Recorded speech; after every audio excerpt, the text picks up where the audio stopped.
For someone who has such a strong interest in business, PepsiCo is one of the more interesting companies to me. The investment relations team has done a great job presenting information to investors in a digestible, transparent manner. Investors like myself get a good inside look at the company, what management is doing to improve sales, to keep costs under control, to manage risks, to evaluate the market environment, etc. I really get an inside look into how a large, successful company operates. And so I feel that it's important to share that with the investing public, with my viewers, to get an understanding about how a large, successful business operates. Now, I know Pepsi might not be the most exciting stock to a lot of investors. It's not an Nvidia, it's not a Tesla, it doesn't drive all that much interest.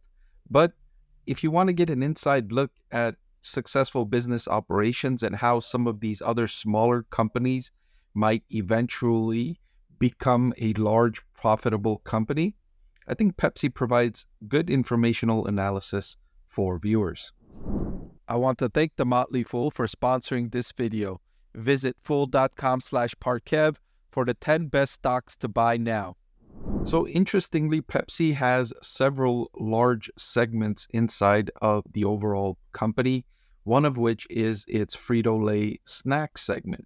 And during the quarter for Frito-Lay, the company made investments geared towards offering more value to consumers and improving in-store availability and presence.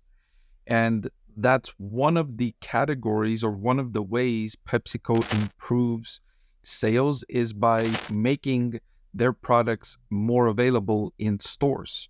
That's not an easy thing to do, to have all of your different varieties of products in thousands and thousands of grocery stores and convenience stores, etc., worldwide, to have them packed and make sure they're updated and you don't have sections that are sold out.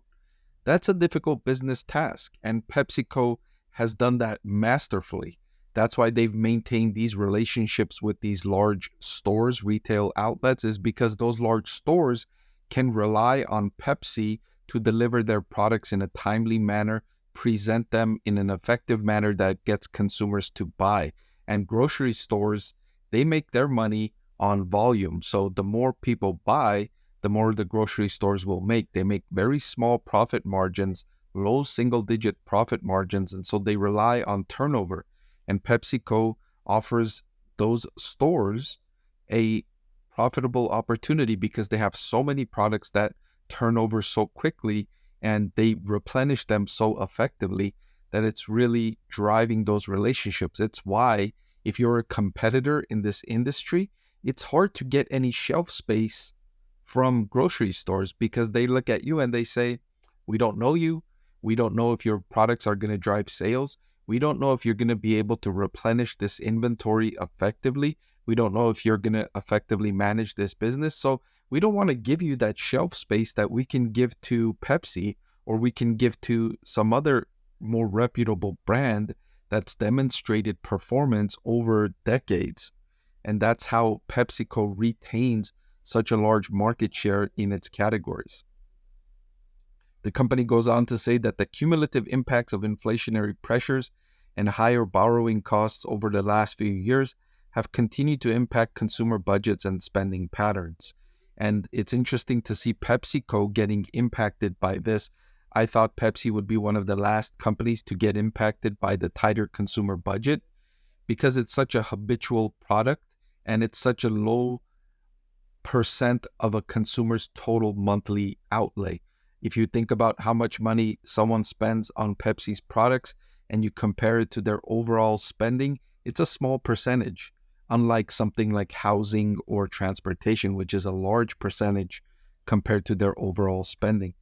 Still, consumers are pressured. The price of necessities have increased so much so that the discretionary budget available in people's pockets has diminished because people have to pay so much for housing, have to pay so much for utilities, so much for essentials that there's hardly anything left over now for discretionary items like an extra bag of chips or an extra 2-liter bottle of soda. But this comes after 2020 to 2023, where PepsiCo absolutely thrived and dominated, they gained more than 200 basis points of value share within the snacks category, and their annual net revenue increased by nearly $7 billion. PepsiCo was one of the prime beneficiaries of the pandemic.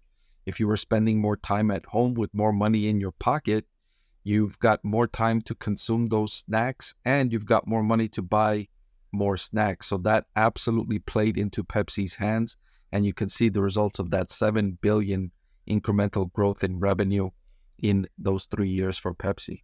Also, I talked about risks, and one of the biggest risks Pepsi faces is that its snacks and beverages, the larger proportion of them are unhealthy, salty, sugary, caffeine-filled, and unhealthy for the most part. And so they understand that, and they're trying to increase slowly the healthier options. And so they're investing to expand the offerings in their Positive Choices portfolio and elevate their presence in the marketplace.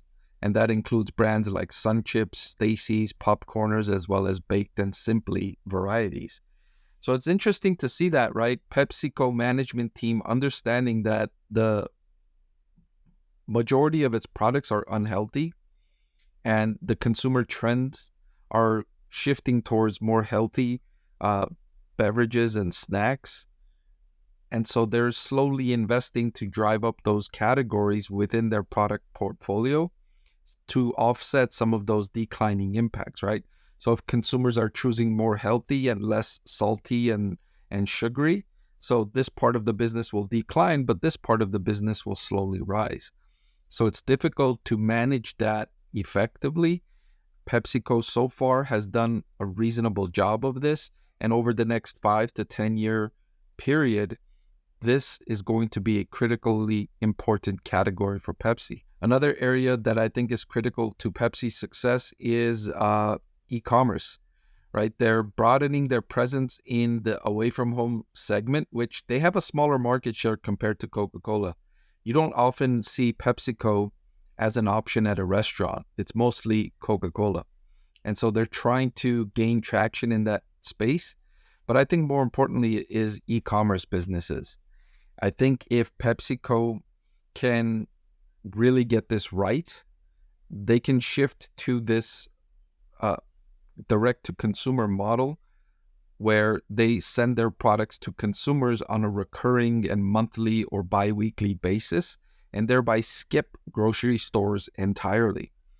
I think that this will be an opening of new product opportunities for Pepsi, as the company's products, especially beverages, are heavy. And so many people walk to the grocery store, walk to their local grocery store, and they often turn down these products because they're so heavy, right? But if you have it available through e-commerce, which delivers these items to your doorstep, maybe more people will subscribe to it, and that'll help the business, because if you know when and how much customer demand is going to be, it really helps you operate your business more effectively.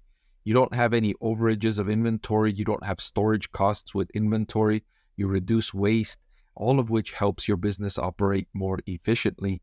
And I think Pepsi, it's not there yet, right? If you go to Amazon and you go to the subscribe and save section where you can order products to be delivered to your house weekly or bi-weekly or monthly, there isn't a wide variety of PepsiCo products available.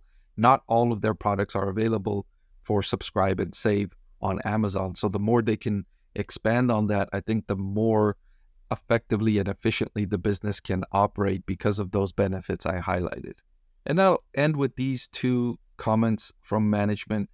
They're saying they continue to make good progress in resuming production of items affected by a recall in Quaker Oats, and they expect that the net revenue performance of this business will improve in the fourth quarter.